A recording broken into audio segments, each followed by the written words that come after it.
Nah, Pat bisa sharing gak nih?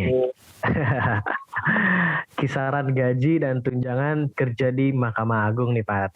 Iya. Apakah bisa menjadi calon menantu idaman gitu kan? Mengalahkan kerjaan-kerjaan lain. Asik. Oke, Yos. Welcome back to my channel, guys. Di video kali ini, gue kedatangan tamu nih. Teman SMP gue yang udah lama gak ketemu ya dari zaman SMA ya kali ya, Pat. Nah, Nggak jadi tahu udah ketemu terakhir kapan sih? kapan ya? Kita lulus SMP kayaknya udah nggak ketemu lagi kayaknya ya. Iya. Emang Tetra tuh orang sibuk gitu, jadi susah ketemu. Anjir, kan gue kali, lu kali yang sibuk. Ya. Oke, nah Alphard ini salah satu CPNS yang keterima di Mahkamah Agung ya guys. Nah dia nih baru lulus dari S1 langsung keterima CPNS kali coba. Wede, keren banget Pat. Enggak lah, nggak keren-keren banget lah.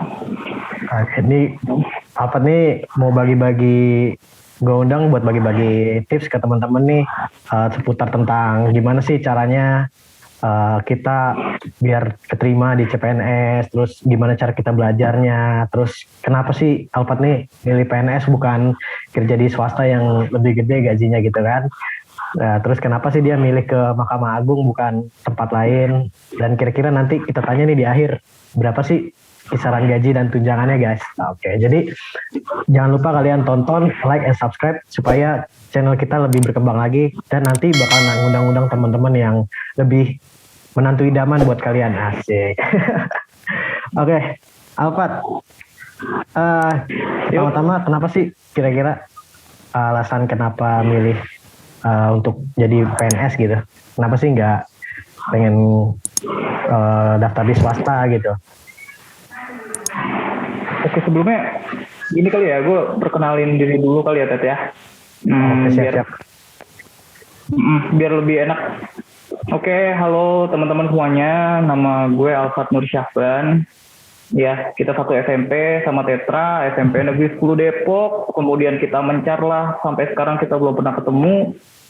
Saat ini gue adalah CPNS, ahli pertama Pranata Komputer untuk Mahkamah Agung Republik Indonesia, penempatan di Pengadilan Negeri Muara Bungo. Nah, lanjut ke pertanyaan Petra tadi, kenapa gue lebih milih PNS dibanding swasta? Jadi sebenarnya gue itu lulus kuliah 2019 kan ya, dan itu pun bulan Januari.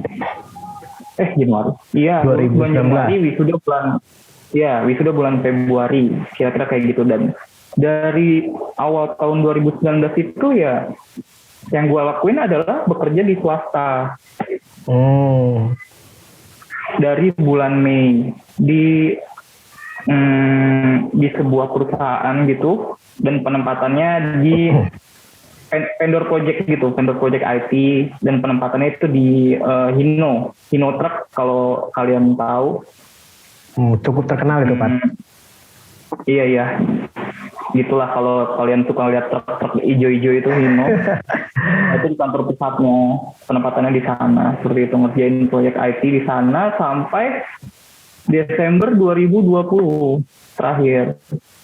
Nah, berarti hampir setahun ya?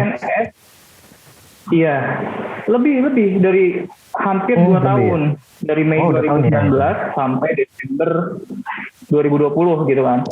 Nah, seleksi CPNS 2019 itu sekitar tengah tahun 2019. Jadi ketika gue udah beberapa bulan kerja, kemudian ada informasi tentang penerimaan seleksi CPNS. Nah, di situ gue daftar. Dan dari tengah tahun 2019 itu prosesnya panjang sampai akhir 2020 baru benar-benar selesai dan ada penempatan. Dan gue karena pun pandemi ya bro? Ya, karena pandemi, karena ya beberapa alasan lain juga mungkin. Jadi sampai bertahun-tahun. Jadi yang 2020-nya pun nggak ada seleksi CPNS. Dan gue pun baru masuk di CPNS Mahkamah Agung ini mulai aktif bekerjanya pun baru tanggal 1 Februari kemarin. dan alasan kenapa memilih PNS. Jadi kan gue udah, kalau dengan kayak gini gue udah punya beberapa sudut pandang karena pernah di swasta juga dan sekarang lagi ngejalanin sebagai CPNS juga. Dan kenapa gue coba untuk ikut seleksi CPNS? Yang pertama itu adalah jadi salah satu jalan kalian untuk mengabdi kepada negara. Ketika kalian semua protes dengan pelayanan dari pemerintah atau pelayanan apa deh yang sering kalian temui, misalnya tentang KTP atau tentang apapun gitu yang urusannya tentang pemerintah, surat menyurat dan sebagainya, terus kalian mengeluh, harusnya bisa kayak gini, bisa lebih baik kayak gini, caranya kayak gini. Dan itulah yang bakal gue coba gitu kan. Gue tahu kita bisa perbaiki sebuah sistemnya. Dan gimana caranya merubah, ya gimana lagi caranya kalau nggak kita masuk ke dalam situ, seperti itu kan. Kita perbaiki dari dalam.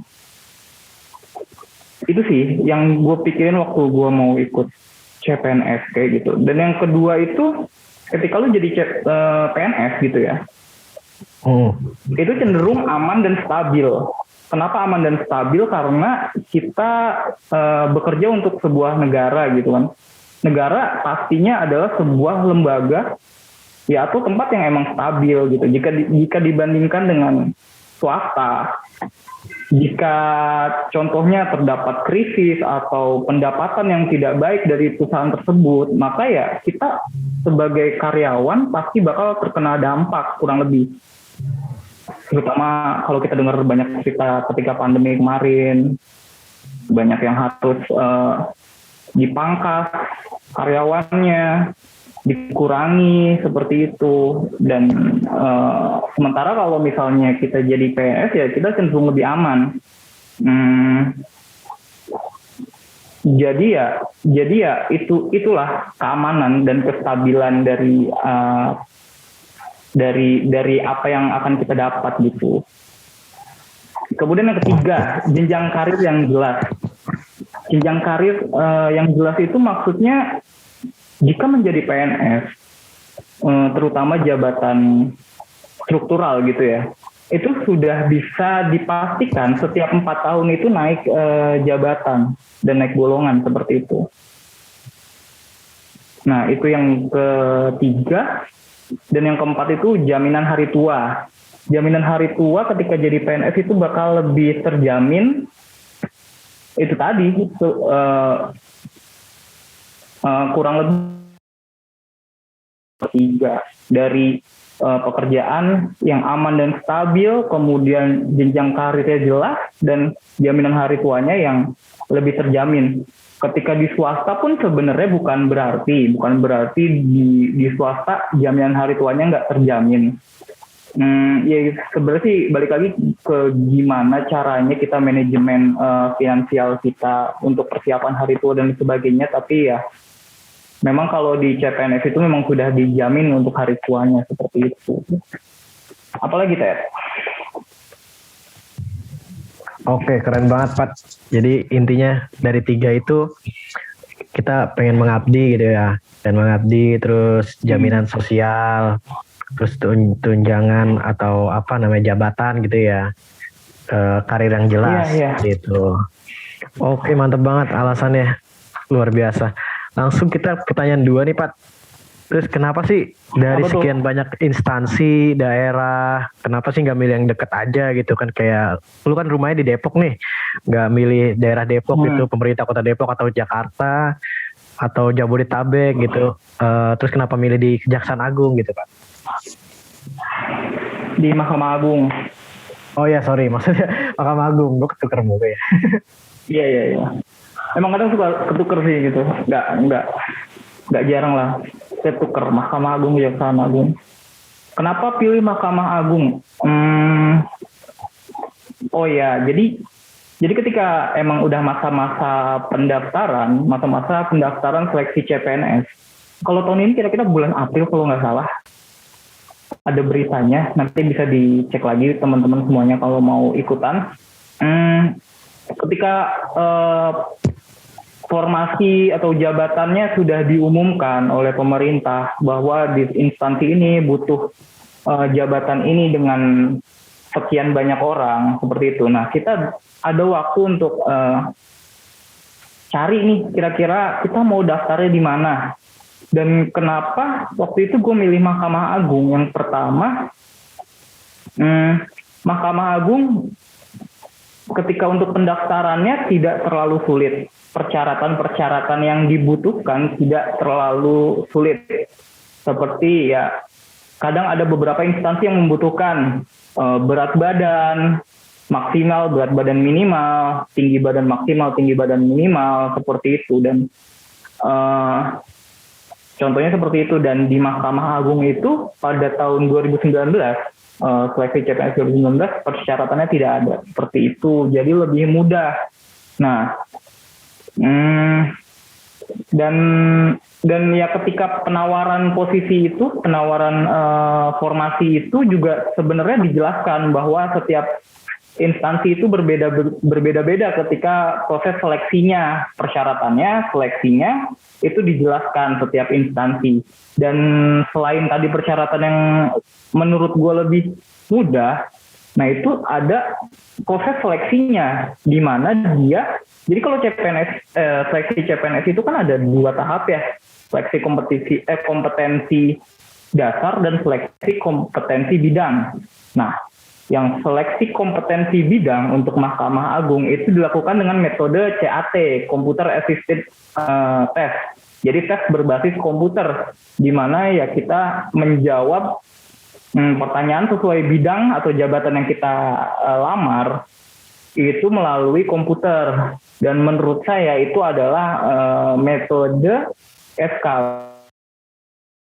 lebih mudah bagi gua waktu itu dibanding dengan instansi lain yang terkadang perlu wawancara, perlu tes praktek dan lain sebagainya.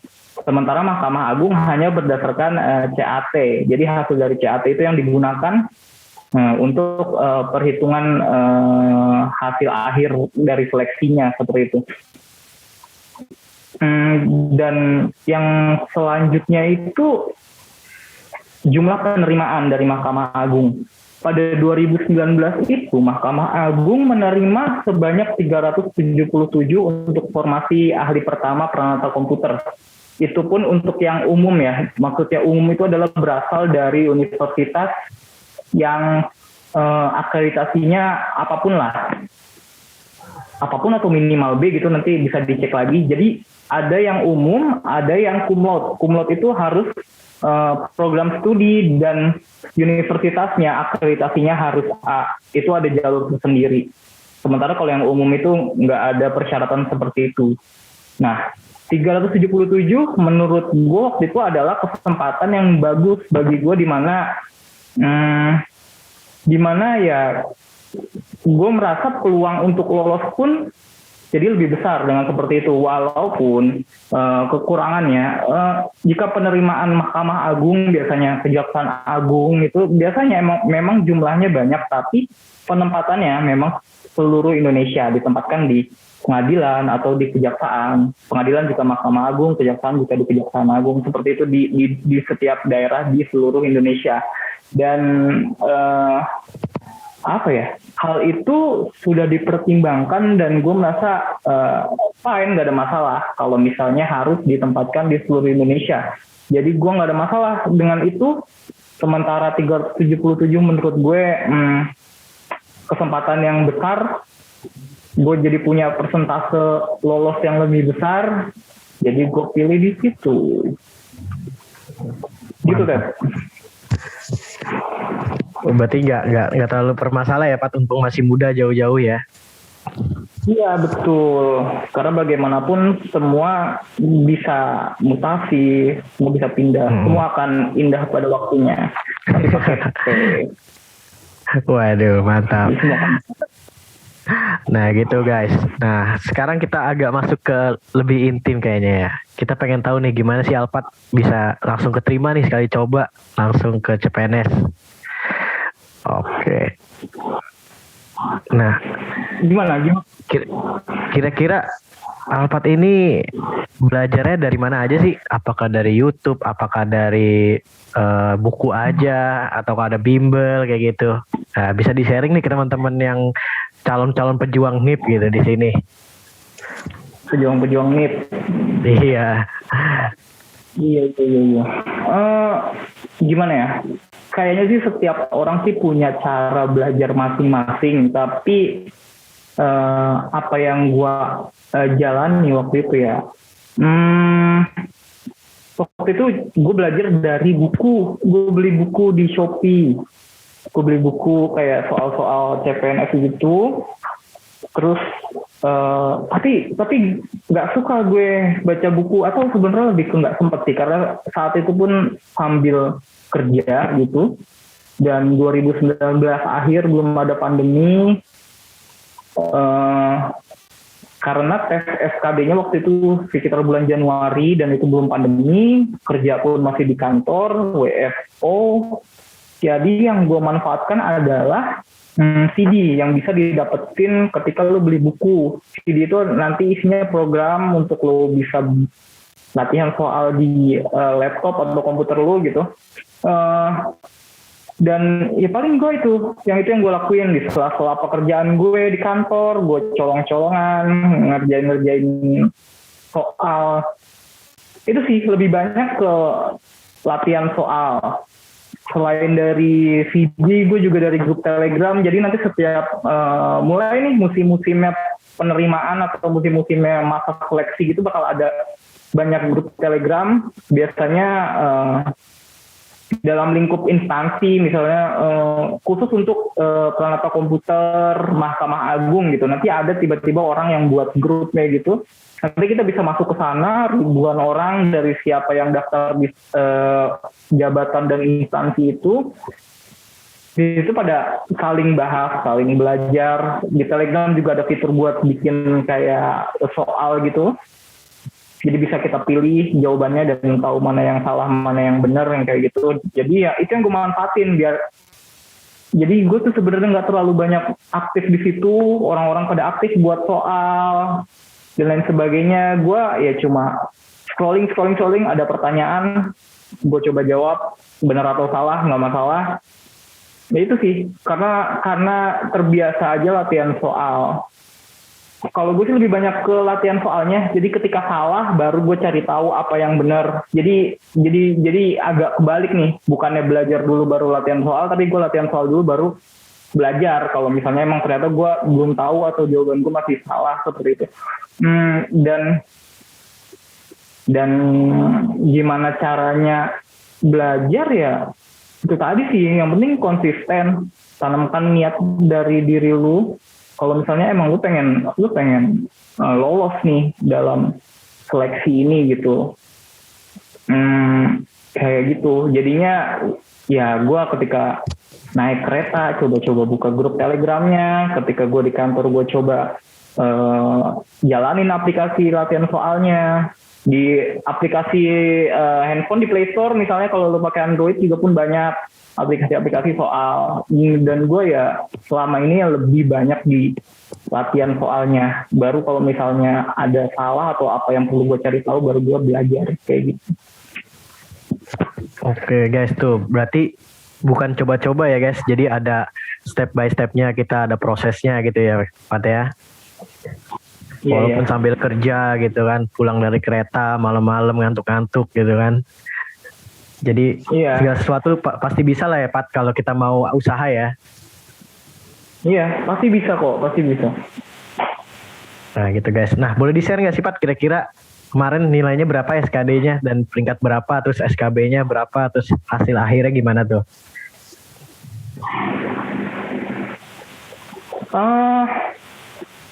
Jadi kalau